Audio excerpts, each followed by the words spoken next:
안녕하세요. 저는 경기도 시흥시에 위치한 이웃을 섬기고 다음 세대를 세우는 교회 수인중앙교회 김진 목사입니다.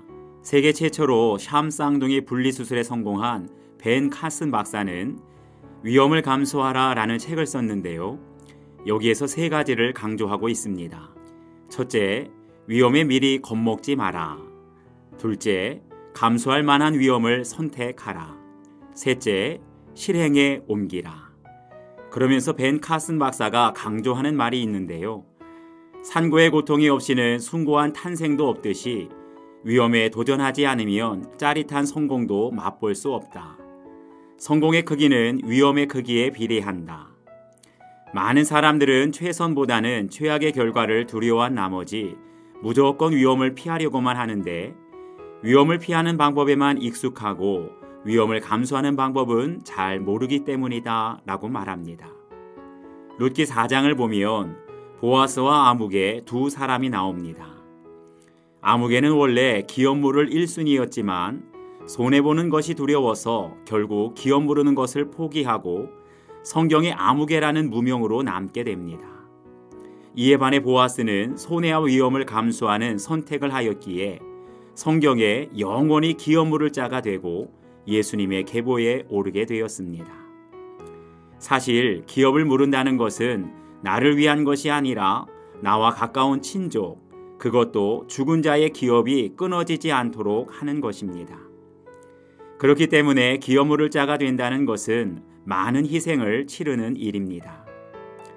룻과 나오미의 인생을 떠안아야 하고 보아스와 룻이 결혼하여 아들을 낳아도 보아스의 아들이 아닌 죽은 엘리멜렉의 대를 이어 그의 집안 호적에 오르게 됩니다.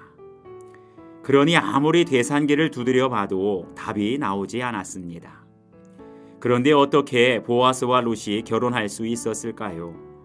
답은 바로 헤세드, 즉 보아스가 룻을 사랑했기 때문입니다.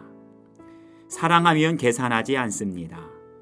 보아스가 룻을 사랑하니까 모함 여인, 몰락한 집안, 그 어떤 것도 문제가 되지 않았고 심지어는 결혼해서 떠안게 될 책임도 전혀 문제가 되지 않았습니다. 이것이 바로 사랑입니다. 마리아는 주님을 위해 300데나리온이나 되는 값비싼 향유옥합을 깨뜨렸습니다. 그녀에게 300데나리온의 향유옥합은 전 재산과 같았지만 주님을 위해 옥합을 깨뜨려 주님의 발과 머리에 향유를 발랐습니다. 그런데 이때 가룟 유다가 뭐라고 합니까? 이 향유를 어찌하여 300데나리온에 팔아 가난한 자들에게 주지 아니하였느냐? 한마디로 가룟 유다가 볼 때 이것은 바보 같은 행동이라는 겁니다.